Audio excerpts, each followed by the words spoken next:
أعوذ بالله من الشيطان الرجيم. بسم الله الرحمن الرحيم. الحمد لله رب العالمين، والصلاة والسلام على أشرف الأنبياء والمرسلين، سيدي وحبيبي ونور قلبي وثمرة فؤادي أبي القاسم محمد. اللهم صل على محمد وعلى أهل بيته الطيبين الطاهرين المعصومين الهاديين المهديين الذين أذهب الله عنهم الرجس وطهرهم تطهيرا. اللهم صل على محمد وآل محمد. قال الله العلي العظيم في كتابه الكريم. بسم الله الرحمن الرحيم. إن الله اصطفى آدم ونوحا وآل إبراهيم وآل عمران على العالمين، ذرية بعضها من بعض والله سميع عليم. صدق الله العلي العظيم. اللهم صل على محمد وآل محمد. In celebrating the birth of our 11th Imam, Imam al Hujja alayhi salam, this great Imam was born on the 8th of Rabi' al-Thani. His father is known as Imam al alayhi salam. His mother is known, according to some of the narrations, her name was Sausan. And some narrations say no, her name was Hadith. These two important individuals, Al-Imam al-Hadi and Sausan, they gave birth to this great Imam, Imam al alAskari. And when Imam was born, they chose to name him Al-Hasan. The second time, the name of Ahlul Bayt is repeated among Ahlul Bayt. You know, the names of Ahlul Bayt alayhimus salam, from the Prophet to Imam al Hujja, the names have repeated. 3 of the names have repeated. 2 of them were repeated 4 times. Right? Muhammad, among the 40 Ma'sumin. Just the one, Muhammad, is repeated 4 times. Right? Number 1, Rasulullah sallallahu alayhi wa sallam is the first Muhammad. The second Muhammad, Muhammad al-Baqir alayhi salam.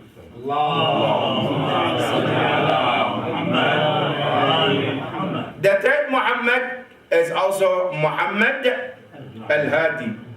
Right? Muhammad al-Jawad. Another Muhammad is Imam al-Mahdi al-Muntadhar, Ajjalallahu ta'ala farajahu al-Sharif.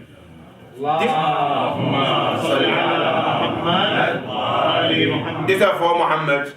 Then you come to Ali, also 4 times, repeated among Ahlul Bayt alayhimus salam. The first one is Imam Amir al-Mu'mineen, salamullah alayhi.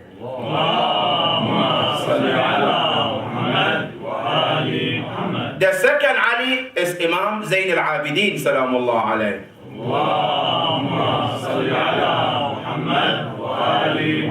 The third Ali is Imam Ali al-Rada alayhi salam.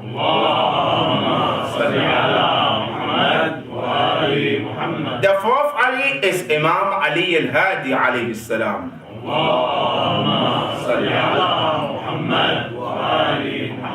The third repeated name is Imam al-Hasan alayhi salam. Al-Hasan al-Mujtaba and Al-Hasan al-Askari. Now 3 names have been repeated, one after the other. There are 3 names that are not been repeated among the names of Ahlul Bayt alayhimus salam. The first one is Imam Ja'far alayhi salam. Another one, Imam Musa alayhi salam. The third one is Imam al Hussein alayhi salam. These are the 3 names who have never been repeated. But the rest of the names were repeated one after the other. just to tell us the importance of those names. And this is also for a lesson for all of us. Because sometimes when we have a new child, we want to name him, we always say, oh, there is too much Muhammad in the family. Right? There's too many Ali in the family. No, there's never too many. Doesn't matter how much you have in the family. Even if you have millions of Ali, they're still worth it. If you have millions of Muhammad, it's still worth it. And you can hear from Imam Hussein alayhi salam, لو ولد لي ألف غلام لسميت كلهم بعلي. If Allah is to give me 1,000 sons, all of them will be Ali. And he has practical in his children, Ali al-Akbar, Ali al-Awsat, and Ali al-Asghar. All of them, the children of Imam Hassan, Imam Hussein alayhi salam. So Imam al-Hassan alayhi salam, when he was born, his father, Imam al-Hadi, named him al-Hassan.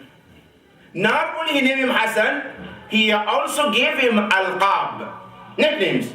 And each one of them is a great name as well. Number one of his name is called Az-Zaki. Allahu Akbar. وَمَا أَدْرَاكَ مَا الزَّكِي, the pure one. And it looks like all the names that has been given to Imam al-Askari, they all pointing to one direction. Pure, purity, clean, right? The other name is called An-Naqi, the same line of Az-Zaki. Another name of Imam also is known Al-Hadi, Al-Imam Al-Hadi also. One of his nicknames is like his father, it's called Al-Hadi. Another name of him also is known Ibn al-Rida.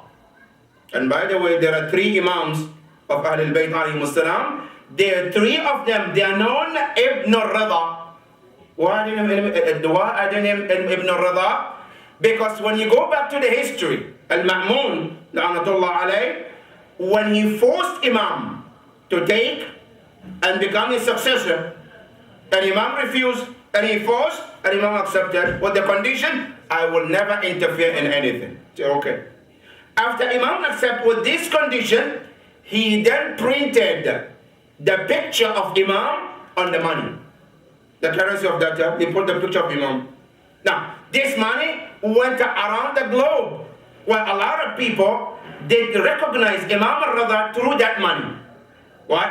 Now, anybody that Imam al-Rida had, his child, the first child, Imam al-Jawad, then became famous by called Ibn al-Rida al-Awwal, meaning the first son of Imam al-Rida. Then the other son came, his grandson.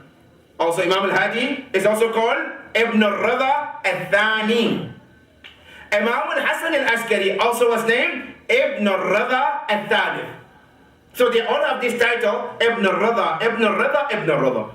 So when you read in the narration, sometimes you see they referring Ibn al-Rida, referring to whom? To Imam al-Hassan al-Askari. Sometimes Ibn al-Rida refer to Imam al-Hadi. The same thing when you look at the names, Abu Abdullah. Sometimes it's referred to Imam al Hussein alayhi salam. Sometimes it's referred to Imam Ja'far al-Sadiq alayhi salam.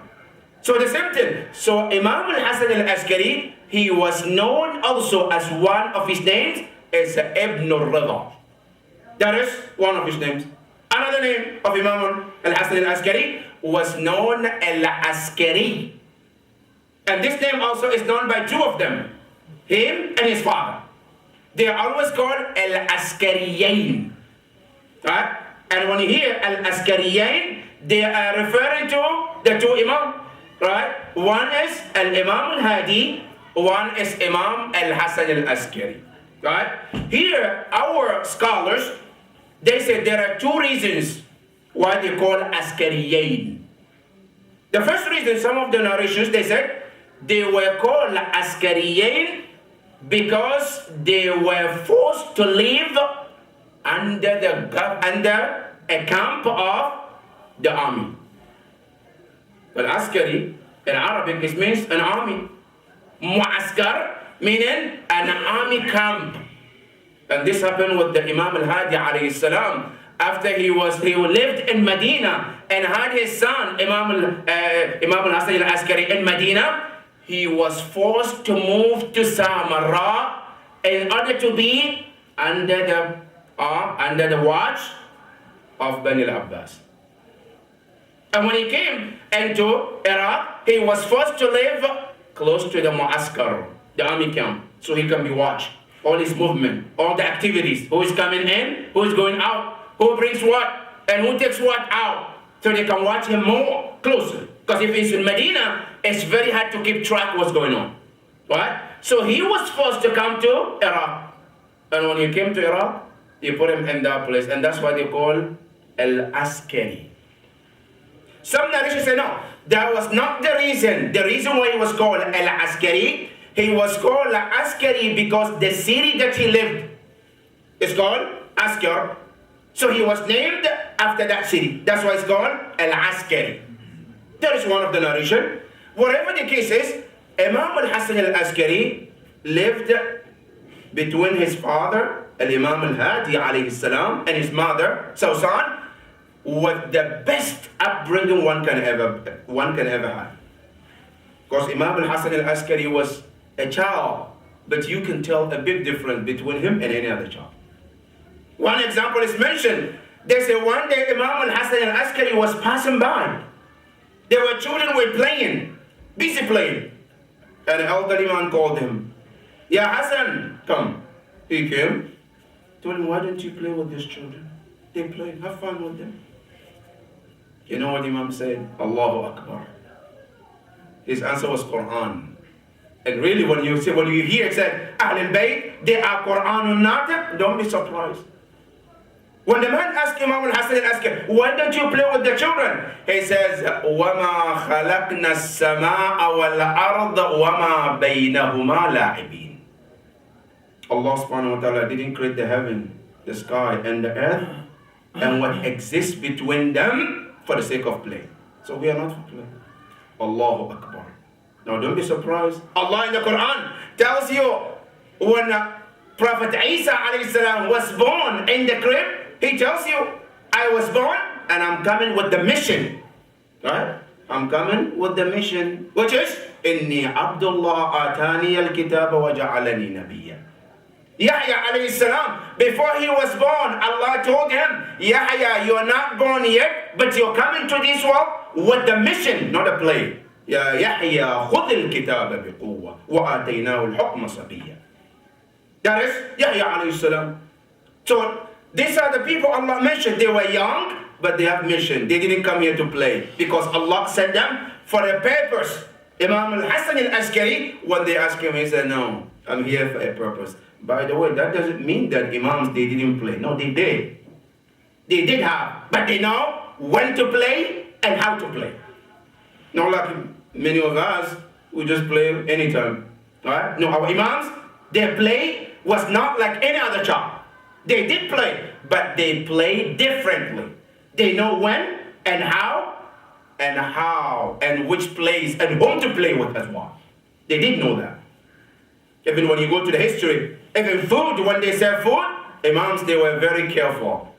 Which place they eat, which place they don't eat. All the Ma'sumin, they were like that.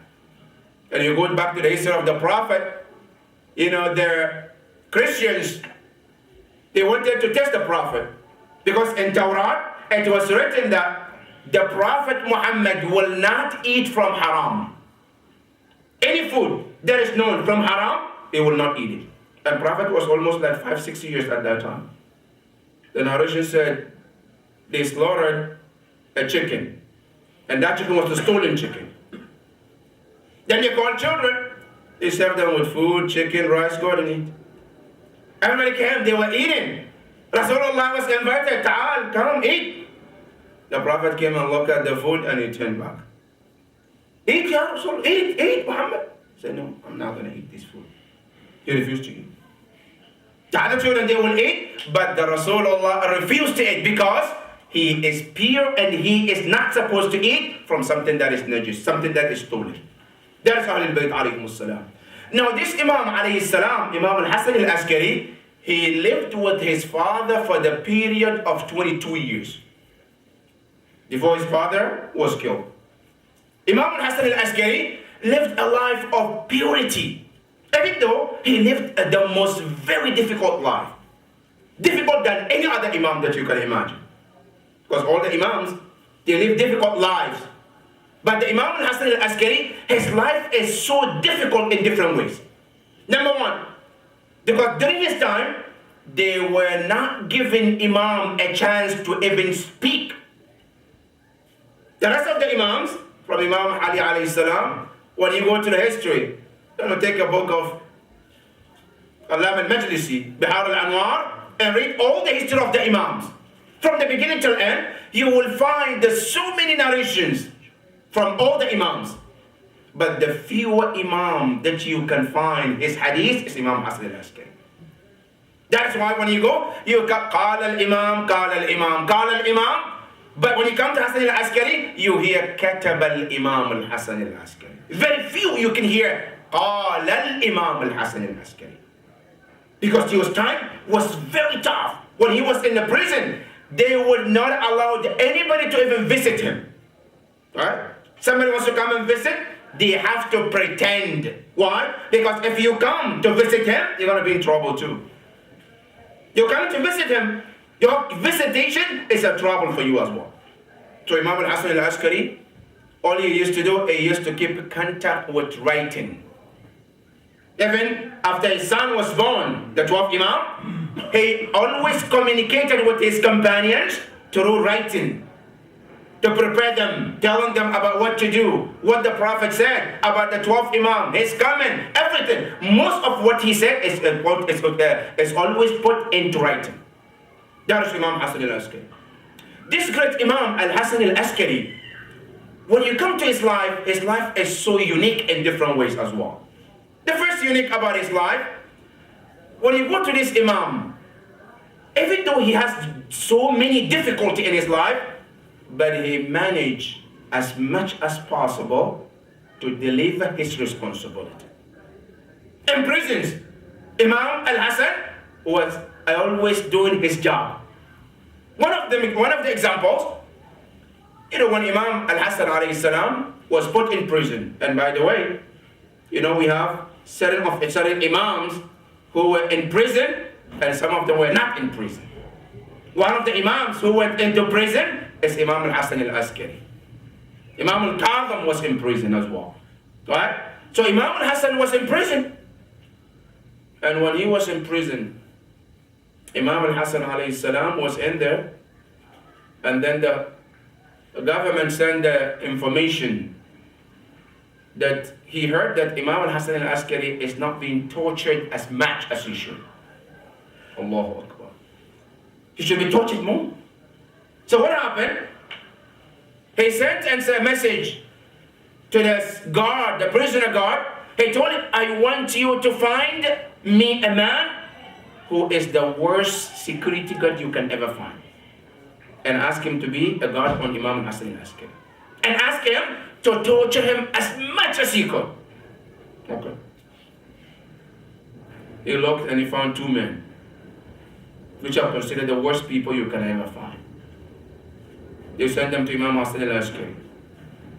Imam Hassan al-Askari was there, these guys came.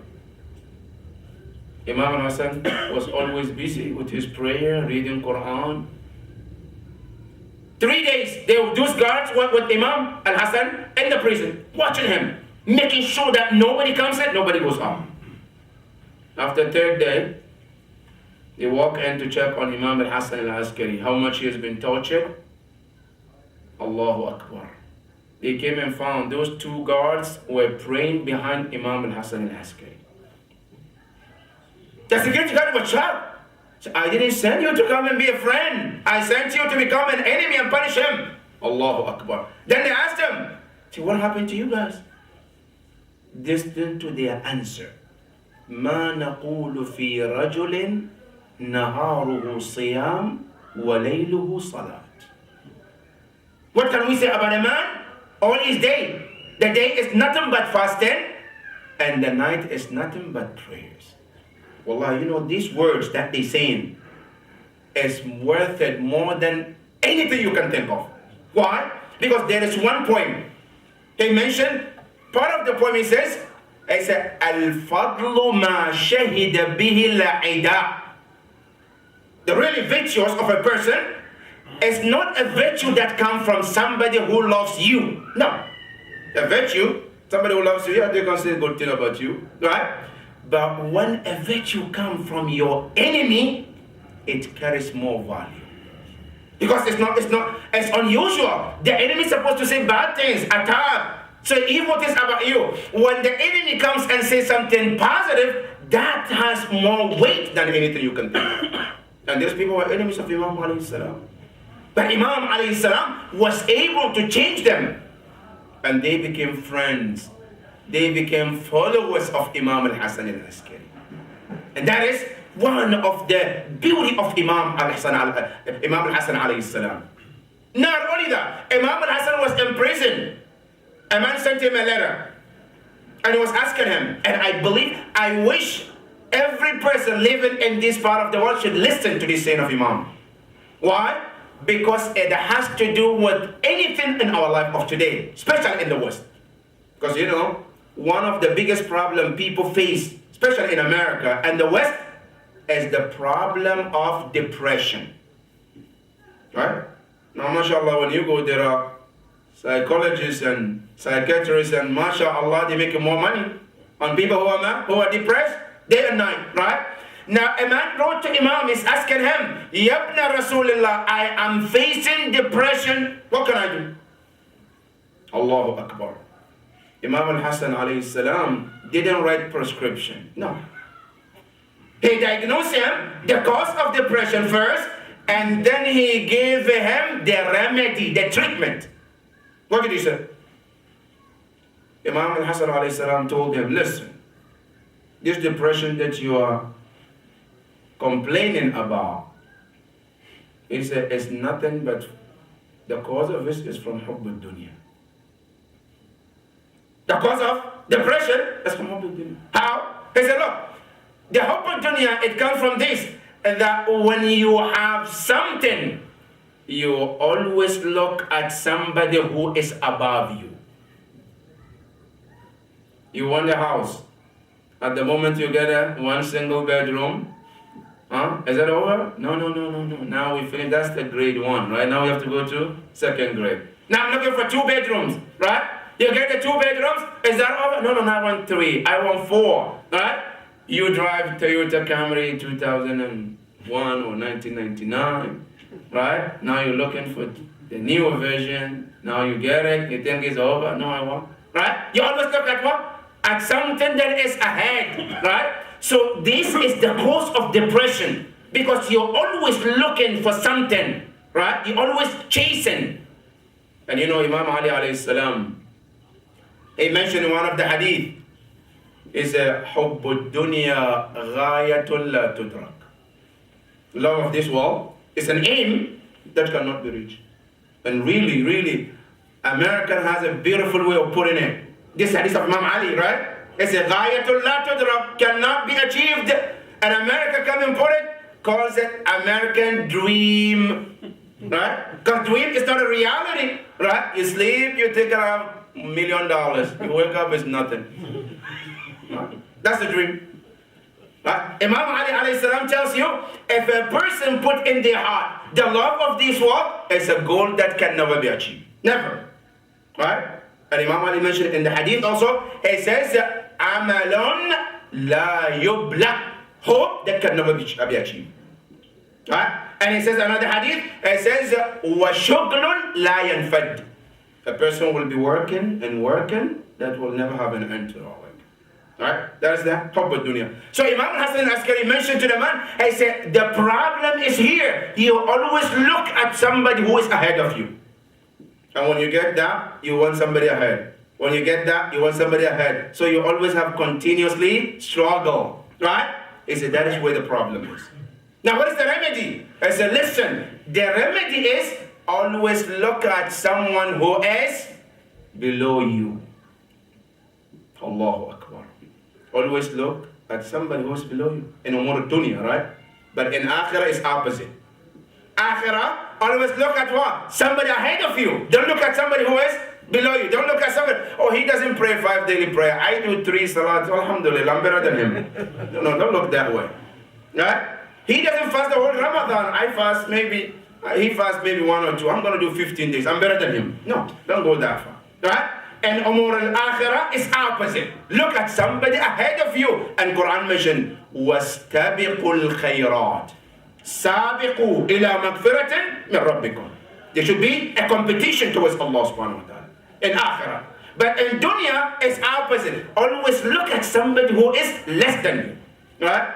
And the moment you started to look at somebody less, your iman is increased. You become grateful. You become relieved. Right? It doesn't matter. Let's say I drive an old Toyota Camry. Right? I don't know. Doesn't have AC. Alhamdulillah. Always look at somebody standing out there, bus stop, in the cold winter, in the snow, but you're sitting in a car at least. There is a glass. It's alhamdulillah. You have a house, 1 bedroom. Thank Allah subhanahu wa ta'ala for that blessing. Think about the homeless who is sleeping outside in that cold. Right? This is something you have to thank Allah subhanahu wa ta'ala. The moment you start to think about people who are less, you always appreciate, and it relieves. It gives you relief. That is one of the problems, right? So Imam alayhi salam, he gave him the remedy that this is how you're supposed to live your life. And by doing so, you will always have a peace of mind. And Imam Ali alayhi salam comes to add one hadith on top. Is man radiya bil qalil istaghna. Allahu Akbar. Al-rada bil qalil.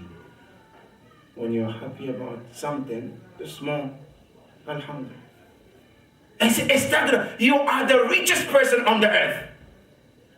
But a person who have everything, but they don't have rida, they are the poorest person on the earth. And you can see that in the world. You see, they have everything, but they are empty inside. They have the best houses you can ever imagine. They drive the best car you can ever imagine. They have the much money in their account that you can ever imagine. They have the best clothes, best shoes. But when you come into their life, there is emptiness. Empty. Because there is no rida. They are not content with whatever Allah gives them. But you come to the life of a mu'min. He doesn't have the best house, but alhamdulillah, see smile on their face. They don't have the best food, but you see smile on their face. They don't have the best clothes, but there's smile on their face. Alhamdulillah. That is one of the saying of Imam al-Askari, right? Another saying of Imam al-Askari, just to take some lesson from some things that he said. Imam al-Askari also have one saying. It says, "Jumi' ash-sharru fi baytin." Allah put all the shar, all the evil, backbiting, stealing, all kind of bad in one house. وَجُعِلَ مَفْتَاحَهُ الْكَذِبِ. Allahu Akbar. All the evil was put in one house, and the key Allah made for that to the house was what? Was a lie, telling lie. That's the worst evil that Allah subhanahu wa ta'ala ever created, is telling lie. But Allah subhanahu wa ta'ala never liked a person who lies. As a matter of fact, in the Quran, Allah subhanahu wa ta'ala cursed a person who lies. فَنَجَعَلْ لَعْنَةَ اللَّهِ عَلَى الْكَاذِبِينَ. That is how bad lie can be.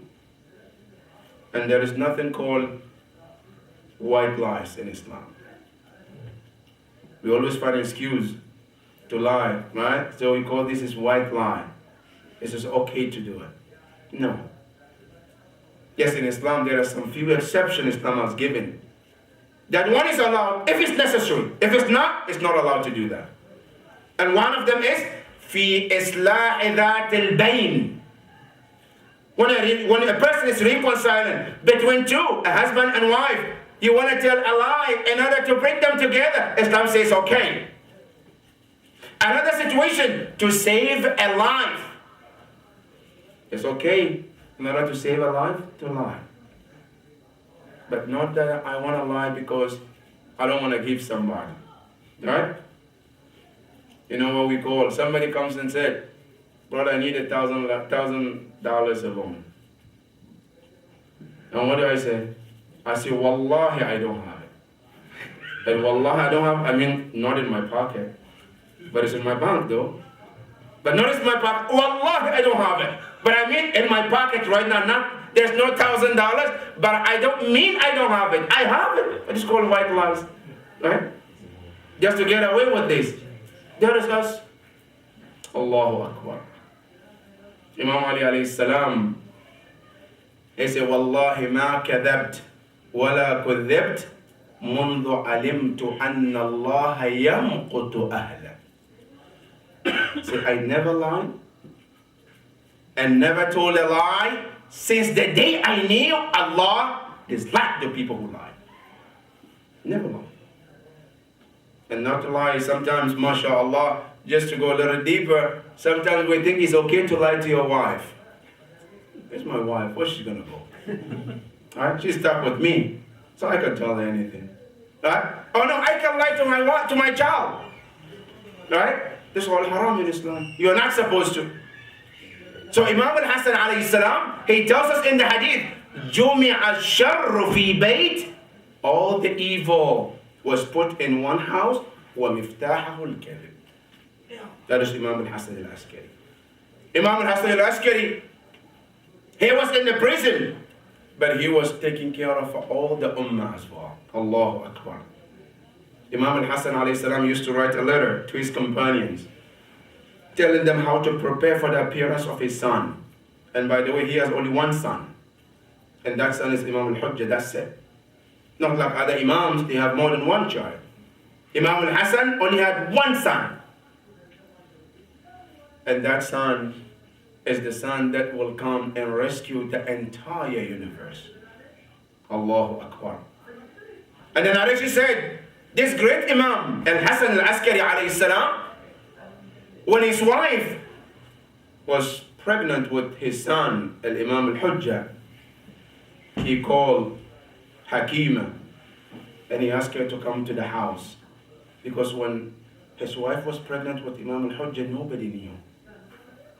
Because it happened at a time where the enemies are focusing on Imam al-Hasan.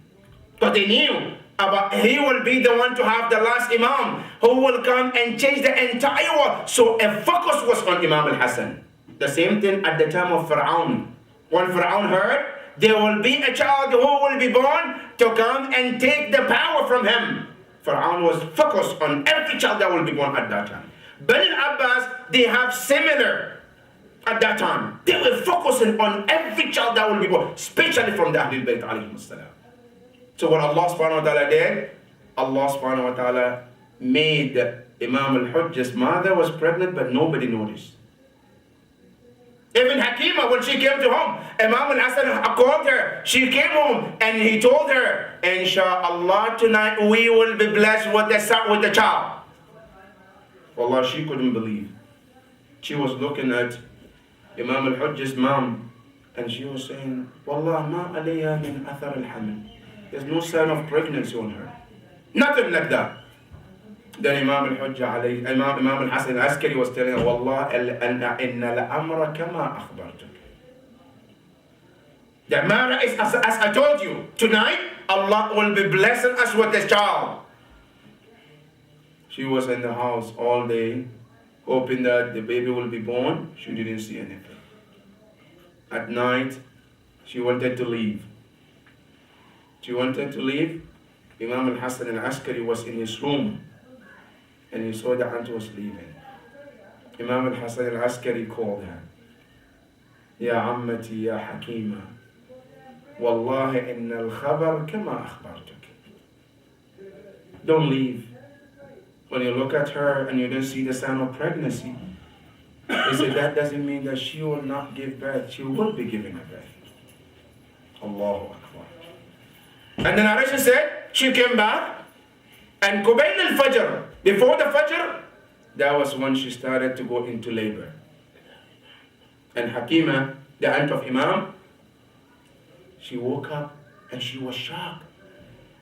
And Imam alayhi salam, Imam Hasan alayhi salam, he told her, Alam ukhbirki, didn't I tell you that Allah subhanahu wa ta'ala will be blessing us with a child who will be changing the entire world? And when Imam al Hujja was born, Imam al-Hasan al-Askari was the first one to write a letter to the companions. Few of them, not all of them, very few that he trusted. And he mentioned in that letter the hadith of the Prophet. He says, سمعت عن جدي رسول الله صلى الله عليه وآله وسلم يقول